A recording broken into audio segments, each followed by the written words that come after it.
हमने एनसीईआरटी की हिंदी की कक्षा 6 की पुस्तक के पाठ 2 के कोल के कुछ प्रश्नोत्तर पहले के। अब आगे बढ़ते हैं। तो आगे है सोच विचार के लिए कुछ प्रश्न। पहला प्रश्न है, ध्यानचंद जी की सफलता का क्या रहस्य था?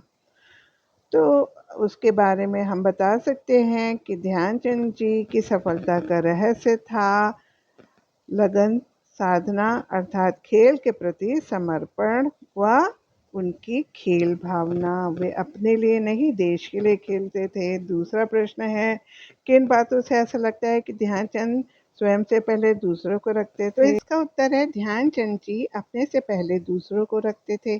इसीलिए जब वे हॉकी खेलते थे तो गेंद को गोल के पास तक ले तो जाते, पर गोल करने का मौका अपनी टीम के दूसरे खिलाड़ी को दे देते थे। अब है संस्मरण की रचना। उन दिनों मैं पंजाब रेजिमेंट की ओर से खेला करता था। इस वाक्य को पढ़कर ऐसा लगता है मानो लेखक आपसे यानी पाठक से अपनी यादों को साझा कर रहा है। ध्यान देंगे तो इस पाठ में ऐसी और भी अनेक विशेष बातें आपको दिखाई देंगी। तो इस प्रकार के वाक्यों को हमको ढूंढना है और उन विशेषताओं की सूची बना के साझा करना है। तो चलो हम ऐसी ही सूची बनाते हैं। तो वो है संस्मरण से संबंधित कुछ विशेष बातें, जिनमें है जिन दिनों हम खेला करते थे उन दिनों भी यह सब चलता था। माइनर्स टीम के खिलाड़ी मुझसे गेंद छीनने की कोशिश करते। उस समय हमारे रेजिमेंट के सूबेदार मेजर तिवारी थे। उस समय मैं सेना में लांस नायक था। तो यहाँ जिन दिनों, उस समय ये सब संस्मरण को बताते हैं। अगला है शब्दों के जोड़े विभिन्न प्रकार के। जैसे जैसे मेरे खेल में निखार आता गया वैसे वैसे मुझे तरक्की भी मिलती गई। इस वाक्य में जैसे जैसे और वैसे वैसे शब्दों के जोड़े हैं जिनमें एक ही शब्द 2 बार उपयोग में लाया गया है। ऐसे जोड़ों को शब्द युग्म कहते हैं। शब्द युग्म में 2 शब्दों के बीच एक छोटी सी रेखा लगाई जाती है जिसे योजक चिन्ह कहते हैं। योजक यानी जोड़ने वाला। आप ऐसे 5 शब्द युग्म लिखिए। तो चलो हम लिखते हैं। ऐसे शब्द समान हैं लेकिन अर्थ अलग अलग हो सकते हैं। तो प्रत्येक भाषा में कुछ ऐसे शब्द होते हैं जो उच्चारण और लेखन में समानता रखते हैं, किंतु कभी कभी समान अर्थ वाले होते हैं और कभी कभी भिन्न अर्थ वाले भी होते हैं। ऐसे ही समान अर्थ वाले समान शब्द कुछ दिखेंगे आपको, जैसे कोना कोना। वाक्य प्रयोग, आज हम घर का कोना कोना साफ करेंगे। घर घर, आज घर घर में बिजली पहुंच गई है। लंबी लंबी, प्रार्थना सभा में विद्यार्थियों की लंबी लंबी कतारें लग गई थी। गाते गाते, वाक्य प्रयोग है, गाते गाते समय बीत गया। पानी पानी, वाक्य प्रयोग है, वो शाम से पानी पानी हो गया। यहाँ देखिए समान शब्दों का प्रयोग किया गया है। अब हम भिन्न शब्द लेते हैं। जैसे यहाँ धक्का मुक्की और नोकझोंक की घटनाएं, ये शब्द युग्म है जो अर्थ शब्द भिन्न भिन्न है, एक जैसे नहीं है लेकिन अर्थ है एक जैसा। तो धन संपदा, आदर सत्कार, मान सम्मान, शादी ब्याह, सीधा साधा, रूखा सूखा, सुबह सवेरे, ये सब ऐसे ही शब्द हैं जो अर्थ एक जैसे होकर के भी एक साथ प्रयोग किए जाते हैं। अब हम आगे चलते हैं। आगे है ग, हार या जीत मेरी नहीं बल्कि पूरे देश की है। आज मैं जहाँ भी जाता हूँ बच्चे और बूढ़े मुझे घेर लेते हैं। हार या जीत और बच्चे व बूढ़े इन्हें रेखांकित किया गया है। तो इन वाक्यों में जिन शब्दों के नीचे रेखा खींची है उन्हें ध्यान से पढ़िए। हम इन शब्दों को योजक की सहायता से भी लिख सकते हैं, जैसे हार जीत, बच्चे बूढ़े आदि। ऐसे ही नीचे लिखे हुए शब्दों को हम लिखते हैं अच्छा या बुरा को अच्छा, योजक चिन्ह बुरा, उत्तर दक्षिण, छोटा बड़ा, गुरु शिष्य, अमीर गरीब, अमृत विष, इनको सबको योजक चिन्ह लगा के दोबारा लिख दिया गया है। अब आगे चले। बात पर बल देना। मैंने तो अपना बदला ले ही लिया। मैंने तो अपना बदला ले लिया है। इन दोनों वाक्यों में क्या अंतर है? ध्यान दीजिए और बताइए। सही पहचाना। दूसरे वाक्य में एक शब्द कम है। कौन सा? ही। उस एक शब्द के ना होने से वाक्य के अर्थ में थोड़ा अंतर आ गया है। हम अपनी बात पर बल देने के लिए कुछ विशेष शब्दों का प्रयोग करते, जैसे ही, भी, तो। ऐसे ही शब्दों का प्रयोग कई जगह किया गया है। चलो हम उनको ढूंढते हैं। तो देखो इस पैराग्राफ में खेल में तो ये सब चलता ही है, उन दिनों भी ये सब चलता था। अब हर समय मुझे ही देखता रहता कि ये सब बल देने के लिए प्रयोग किया गया। अगले पैराग्राफ में देखते हैं, अब हर समय मुझे ही देखता रहता, मैंने तो अपना बदला ले ही लिया, तुम्हें 2 ही गोल से हराता, उसके साथ भी बुराई की जाएगी। तो ये सब बल देने के लिए प्रयोग किए गए। आज मैं जहाँ भी जाता हूँ, गुरु मंत्र तो है नहीं, हर किसी से यही कहता। ये सब बल देने के लिए प्रयोग किया गया। ही भी ध्यानचंद के स्थान पर आप होते तो क्या आप बदला लेते? यदि हाँ तो बताइए आप बदला किस प्रकार लेते? यदि ध्यानचंद की जगह होता या होती तो बदला लेने के लिए अपना सबसे अच्छा खेल दिखाता या दिखाती और विरोधी टीम को हराने की पूरी कोशिश करती या करता। अब दूसरा प्रश्न, आपको कौन से खेल और कौन से खिलाड़ी सबसे अधिक अच्छे लगते हैं? तो खेल हमारे मन और शरीर के विकास में बहुत ही महत्वपूर्ण भूमिका निभाते हैं। मेरा प्रिय खेल क्रिकेट है। इसके अलावा मुझे फुटबॉल, हॉकी और कबड्डी भी पसंद है। क्रिकेट में मुझे धोनी और कोहली बहुत पसंद हैं। अन्य खेलों के खिलाड़ियों में मुझे रोनाल्डो, हरमनप्रीत सिंह व प्रदीप नरवाल पसंद हैं, क्योंकि ये सभी लगन से खेलने के कारण अपने अपने खेल में उत्तम हैं। तो अन्य खिलाड़ियों की भी बात हो गई।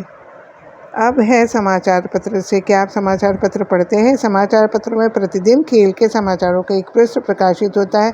अपने घर या पुस्तकालय से पिछले सप्ताह के समाचार पत्रों को देखिए, अपनी पसंद का एक खेल समाचार अपनी लेखन पुस्तिका में लिखिए। तो ये काम आप पुस्तकालय में जाकर स्वयं करेंगे।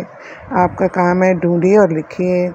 अगला है, मान लीजिए आप एक खेल संवाददाता है और किसी खेल का आंखों देखा प्रसारण कर रहे हैं। अपने समूह के साथ मिलकर कक्षा में उस खेल का आंखों देखा हाल प्रस्तुत कीजिए। इसके लिए संकेत भी दे रखा है। इस कार्य में आप आकाशवाणी या दूरदर्शन पर प्रकाशित होने वाले खेल प्रसारणों की कमेंट्री की शैली का उपयोग कर सकते हैं। बारी बारी से प्रत्येक समूह कक्षा में सामने डेस्क या कुर्सियों पर बैठ जाएगा और 5 मिनट के लिए किसी खेल के सजीव प्रसारण की कमेंट्री का अभिनय करेगा। तो ये आपको करना है। अगला है डायरी लेखन। कुछ लोग प्रतिदिन थोड़ी थोड़ी बातें किसी स्थान पर लिख लेते हैं, जो वे सोचते हैं या जो उनके साथ उस दिन हुआ या जो उन्होंने देखा उसे ईमानदारी से लिख लेते हैं या टाइप कर लेते हैं। इसे डायरी लिखना कहते हैं। क्या आप भी अपने मन की बातों और विचारों को लिखना चाहते हैं? यदि हाँ तो आज से ही प्रारंभ कर दीजिए। आप जहाँ लिखेंगे वो माध्यम चुन लीजिए। आप किसी लेखन पुस्तिका या ऑनलाइन मंचों पर लिख सकते हैं। आप प्रतिदिन कुछ दिनों में एक बार या जब कुछ लिखने का मन करे तब लिख सकते हैं। शब्दों या वाक्यों को कोई सीमा नहीं है, चाहे 2 वाक्य हो या 2 प्रश्न। आप जो मन में आए उसे उचित और शालीन शब्दों में लिख सकते हैं। तो डायरी लिखना शुरू कर दीजिए। आगे है आज की पहेली। यहाँ एक रोचक पहेली दी गई है। इसमें आपको 3 खिलाड़ी दिखाई दे रहे हैं। आपको पता लगाना है कि कौन से खिलाड़ी द्वारा गोल किया जाएगा। तो चित्र देखिए और पता लगाइए कि कौन से खिलाड़ी के द्वारा गोल किया जाएगा। वो तो देखने से पता चल रहा है। फिर है झरोखे से। तो झरोखे से डांडी या गोथा नाम के एक खेल के बारे में बताया गया है, जो भील भिलाला बच्चों का खेल है और बहुत कुछ हमारे देश के हॉकी के जैसा होता है। इसमें खेल सामग्री होती है द्वित, जो बांस के गुट्टे की गेंद होती है, गोथा जो एल के आकार की एक लकड़ी होती है। राख से खेल के मैदान में घेरा बना दिया जाता है, वृत्त बना दिया जाता है, उससे ये खेल खेला जाता है। अब प्रश्न उठता है कि इसको खेले कैसे। तो वैसे तो ये खिलाड़ी चाहे कितने खिलाड़ी खेल सकते हैं, लेकिन 2 दल में 2-2 खिलाड़ी तो होने चाहिए। टॉस किया जाता है, जो टॉस जीतेगा वो खेल शुरू करेगा और गेंद को छोटे घेरे या वृत्त में रखना होता है। हमला करने वाले दल के खिलाड़ी खेल प्रारंभ होते ही बॉल को पीटते हुए बचाव दल के दायरे से दूर तक ले जाना चाहते हैं। दोनों दल के खिलाड़ी अपनी अपनी तरफ के डी में खड़े रहते हैं। वे प्रयास करते हैं कि गेंद रेखा पार ना करे। खिलाड़ी डांडी या गोथा के दोनों ओर से खेल सकते हैं, जबकि ऐसी सुविधा हॉकी में नहीं होती है। तो ये हॉकी के जैसा ही खेल है। देखो चित्र में दिखाई पड़ रहा है 2 बच्चे खड़े हुए खेल रहे हैं। तो फिर उसके बाद बाकी सारा खेल हॉकी के खेल के समान होता है। प्रश्न उठता है कि इस खेल में गोल पोस्ट नहीं होते, यानी गोल करने का मामला नहीं बनता, तो हार जीत का निर्णय कैसे किया जाता है? उत्तर यह है कि जो दल गेंद को अधिक से अधिक बार विरोधी के पाले में फेंक दे वही जीत जाता है। खेल के 2 विशेष नियम हैं। पहला, गेंद को शरीर के किसी भी अंग में ना छूना, ना रोकना। दूसरा, गेंद को हवाई शॉट ना मारना, ना उसे हवा में शॉट खेलकर साथी खिलाड़ी को पास देना। बाकी लकड़ी की आप गेंद को रोक सकते हैं या हिट कर सकते हैं। तो ये डांडिया गोथा का खेल खेलने के लिए आपको कहा जा रहा है कि आप अपने मित्रों के साथ खेलिए। फिर बताया गया है कि ध्यानचंद के बारे में कुछ सामग्री दी गई है, उसे आप देख सकते हैं, समझ सकते हैं, सुन सकते हैं। फिर एक दौड़ के बारे में, एक अनोखी दौड़ के बारे में एक पृष्ठ दिया हुआ है कि एक ऐसा खेल हुआ था जिसमें जो दिव्यांग बच्चे या लोग थे वो दौड़ रहे थे। उसमें एक प्रतियोगी गिर गया तो बाकी प्रतियोगी अपना दौड़ना छोड़ कर के उसे देखने लगे और एक-एक करके उस बच्चे की सहायता के लिए उसके पास आने लगे। सबके सब लौट आए, उसे दोबारा खड़ा किया, उसके आंसू पोंछे, धूल साफ की। वो छोटा लड़का एक ऐसी बीमारी से ग्रस्त था जिसमें शरीर के अंगों की बढ़त धीमी होती है और उनमें तालमेल की कमी रहती है। फिर तो सारे बच्चों ने एक दूसरे का हाथ पकड़ा और सब मिलकर दौड़ लगाई और सबके सब एक साथ अंतिम रेखा तक पहुंच गए। दर्शक मंत्रमुग्ध होकर देखते रहे। इस प्रश्न के साथ कि सबके सब एक साथ ये दौड़ जीते हैं, इनमें से किसी एक को स्वर्ण पदक कैसे दिया जा सकता है?